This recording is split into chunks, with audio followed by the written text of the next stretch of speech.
అందరికీ నమస్కారం. Welcome to voice of Srikanth Rachakonda. ఇవాళ మరొక ఇంట్రెస్టింగ్ స్టోరీతో మీ ముందుకు వచ్చాను.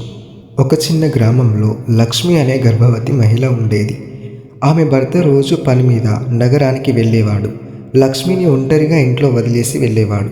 గ్రామం చివర ఉన్న ఆ ఇల్లు చుట్టూ పెద్ద చెట్లు, నిశ్శబ్దం రాత్రి వేళల్లో మరింత భయంకరంగా మారేది. ఒక రాత్రి గాలి బలంగా వీస్తూ కిటికీలు తట్టుకుంటూ ఉండగా లక్ష్మికి నిద్ర పట్టలేదు. ఆమె కడుపులో బిడ్డ కదిలినట్టు అనిపించింది. బిడ్డ, నువ్వు బాగానే ఉన్నావా అని మెల్లగా అడిగింది. అకస్మాత్తుగా బయట నుంచి ఎవరో తలుపు తట్టినట్టు శబ్దం వచ్చింది. లక్ష్మి తలుపు తెరువు అని ఒక మెల్లని చల్లని గొంతు వినిపించింది. ఆమెకు రాజు గొంతులాగా అనిపించింది. కానీ రాజు రేపటికి రావాల్సి ఉంది కదా అని ఆలోచించి కొంచెం సందేహంతో తలుపు దగ్గరకు వెళ్ళి ఎవరు అని అడిగింది. అప్పుడు నేను రాజు, తలుపు తెరువు అని మళ్ళీ అదే గొంతు వినిపించింది. లక్ష్మి తలుపు తెరవబోతుండగా ఆమె కడుపులో బిడ్డ ఒక్కసారిగా బలంగా కదిలింది. అలా కదలడం ఆమెకి ఇంతకుముందు ఎప్పుడూ అనిపించలేదు. ఆమెకు ఏదో అనుమానం వచ్చింది. అందుకే తలుపు తెరవకుండా కిటికీ గుండా బయటకు చూసింది.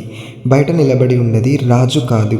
ఒక పొడవాటి నల్లటి ఆకారం, కళ్ళల్లో ఎర్రటి వెలుగు, నోటి నుంచి చిరునవ్వు. కానీ అది మానవ రూపం కాదు. నువ్వు నన్ను లోపలికి అనుమతిస్తేనే నేను లోపలికి రాగలను అని అది నవ్వుతూ చెప్పింది. లక్ష్మి గుండె గట్టిగా కొట్టుకుంది. ఆమె వెనక్కి తగ్గింది.